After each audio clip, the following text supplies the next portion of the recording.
it is Tonya from Tonya's Bakeshop, and today we're going to be going over a single arm front cable raise. To start off, you're going to need a cable machine, and you're going to put the handle attachment all the way at the bottom of the machine. Adjust your weight to whatever is comfortable for you, and then you're going to grab one handle. This machine has two of them, so we're only going to use one of the handles. You're going to grab one handle in your arm and then stand up nice and tall.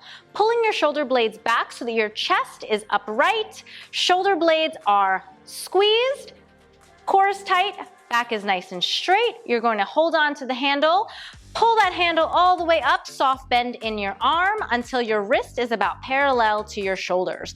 Then you're going to slowly lower that arm right back down.